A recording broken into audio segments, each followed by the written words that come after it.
There have been many who work at Niagara College to help keep the place running smoothly, act as a liaison between students and staff, to offer help and support, or to perform general maintenance. No one has done all of this more or better than one certain member of the staff, and that's Basil. Basil has been an employee of Niagara College for over 15 years. His title? IPM, or Integrated Pest Management. His role? Not just pest controller, fearless mouser, but greeter, counselor, entertainer, taste tester, companion, friend. Okay, so we got him in 2000 and he was born in 2003. And the vet figured around in August, like a summer. We did the math because he was 6 months old when we received him. So we got him in February of 2004 is when he actually moved in. So he was a stray that very shy stray, and he came to live here. And just first of all, he just stayed in the greenhouse area. We kept the doors closed in the winter so we got to get him used to the area. We don't want him to open the door and just have him run off. And then next thing you know, after a few months, then he got used to the classroom area. And we never let him outside. We'd still keep them in. And then next thing you know, his area expanded.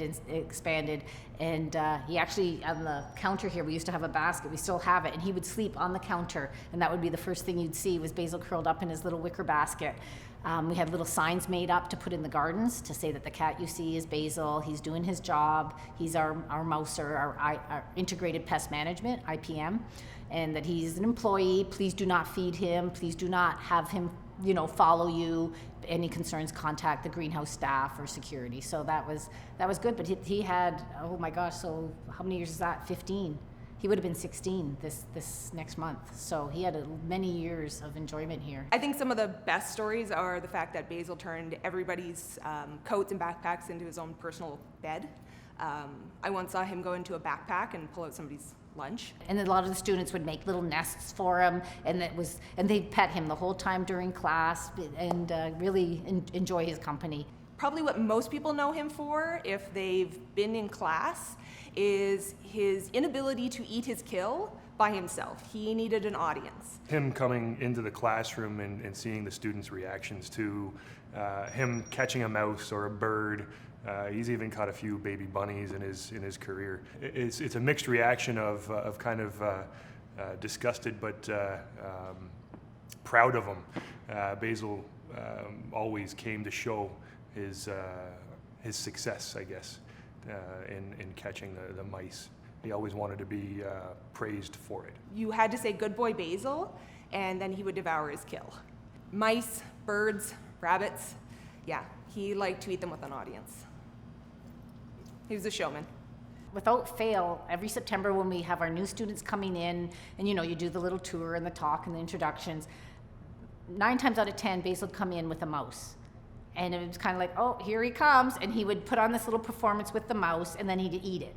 And a lot of the students never ever seen that before. And it really made an impression on them. Like, they'll be like, day one, there's Basil eating a mouse. So, but that he would do that. So it was almost like he wanted to show off to all the new students. Yeah. And he did that like when he was young, right up until he was an elder. So yeah, it was really cute.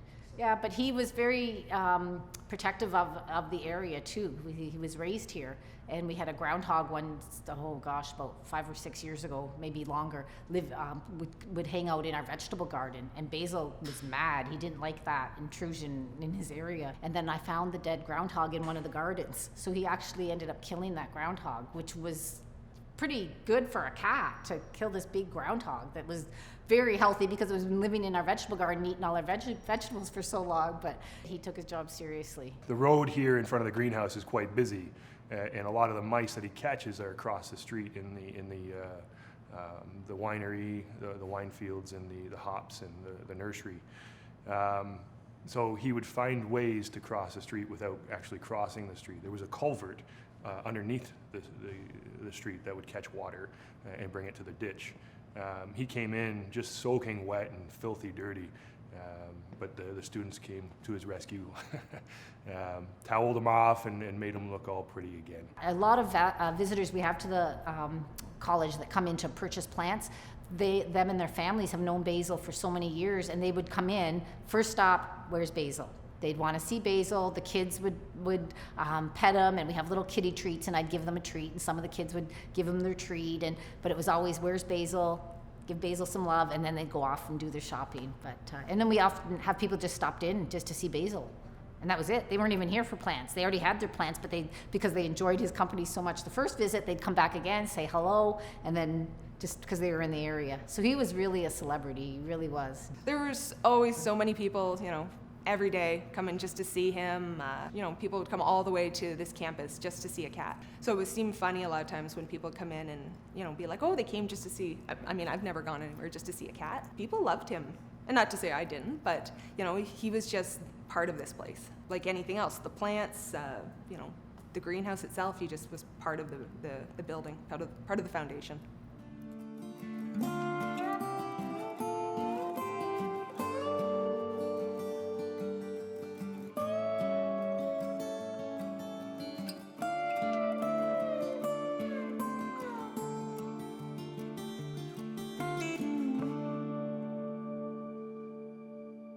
He was lovable. He was a therapy cat. He really was, and so lovable. And he was like a counselor. A lot of the students would come to him and just say, "I just need to de-stress. They'd come in and pet Basil, and off they'd go and write another exam." So he was a counselor and very lovable. And he was entertaining. He loved a crowd. He loved a crowd, like catching the mice for the students and putting on a show. So he was a little entertainer as well. He's a great stress relief for students. He provides them with a little bit of distraction. Our classroom can get pretty stressful, whether they're writing tests or taking notes on something that's difficult to understand. Basil's always there to kind of, whether he knew it or not, he probably did know it, to help them out, right? He can sense when students were kind of under stress, and he'd go to them, lay on their jackets, that kind of stuff. Basil was special though. I've never in my life seen a cat so well behaved. 3-year-olds could chase him and he would just sit there. I've never seen him swat at a child. A little kid can come up to him and pull his tail and he'd just sit there and take it. I've never known a cat who could be picked up by hundreds of people in a single day and take it. He was special in that way, and I don't know if you could just pick up any random cat or kitten and expect it to have his same qualities. Basil liked to mooch food. If you're eating your lunch in the classroom there, he'd come and visit. He tried to get into the culinary number of times, and on the patio they'd have guests eating on the patio, and Basil, next thing you know, he's sitting beside them. So we'd get a call, Basil's on the patio, so we'd have to go off and get him and lock him in, and oh no,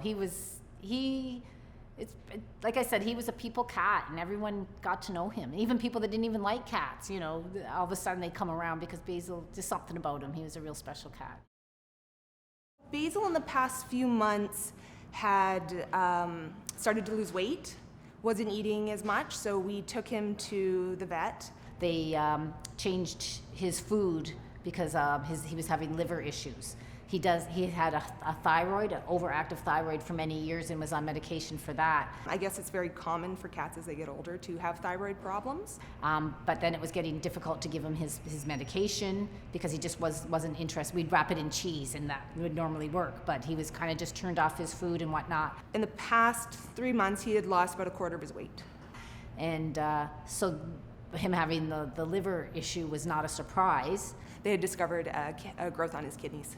And so then they changed his medications and whatnot. So he was on his new medication for a number of weeks, and it just wasn't working. Yeah. So he just was, lethargic, losing weight, not himself, and then we just knew it was time.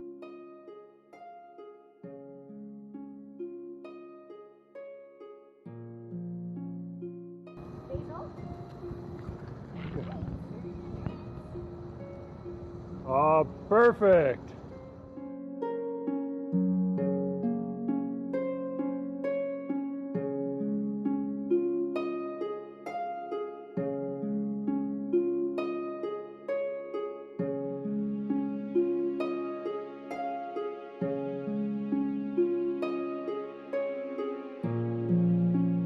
It's weird not to have him here. Like, I don't know how to explain it.